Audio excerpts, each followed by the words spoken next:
My name is Nilsa Dedeus. I'm the head of research department at the National Institute of Health from Mozambique. We are working, our headquarters is in Maputo.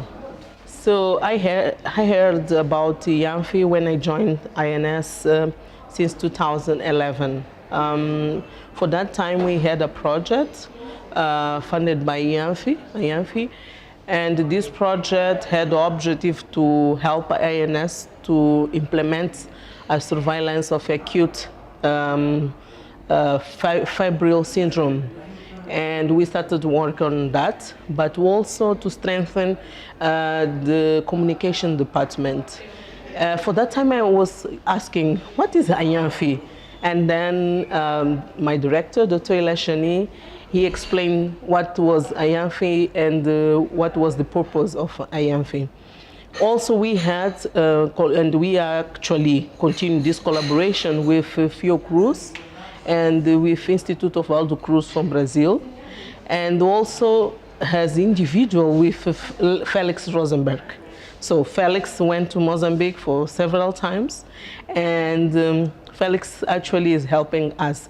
And when I arrived to INS, the strategic plan was already being implemented, but I knew that IANPHI also helped INS designing the strategic plan. So Felix went there to help us monitoring the implementation.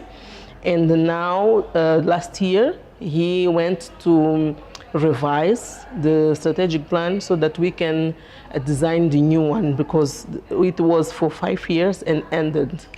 So I forgot to mention that also I had this closely contact with this academy through this training that we started last year in November, and we had the second part now. This training was useful, was very nice. There are things that sometimes we don't think about, very simple, like to organize a week.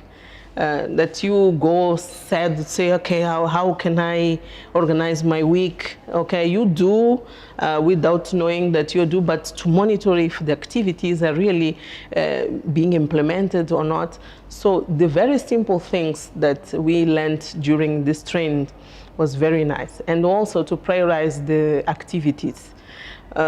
We all the time we have urgent things to do, but they are really urgent, or they're important, or they are urgent and important. So I really enjoyed this quadrant. So it's a very good initiative to empower people so that people can be the future leader.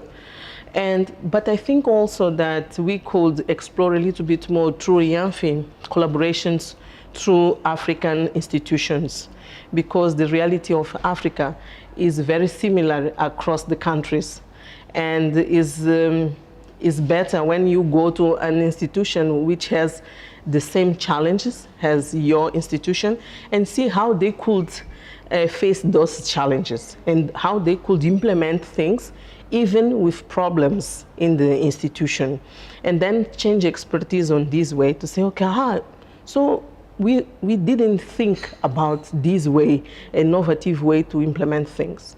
So this would be very nice to do, and during this week we also discussed about how to do that. And I think that IANPHI, the first stage is done, to put people together. The rest we should do also, and contact each other and say, okay, I have this problem, can you help me? Just to ask, or to have someone to ask, sometimes is more important, because you are alone sometimes, yeah. So the list of the public health institutes affiliated to IANPHI, I saw few women in this position. I imagine that maybe for that time, or no women were prepared for that.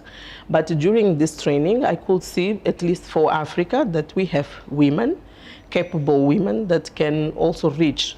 The problem of the leadership is that we have to empower not only for the leadership position, but also for the technical skills.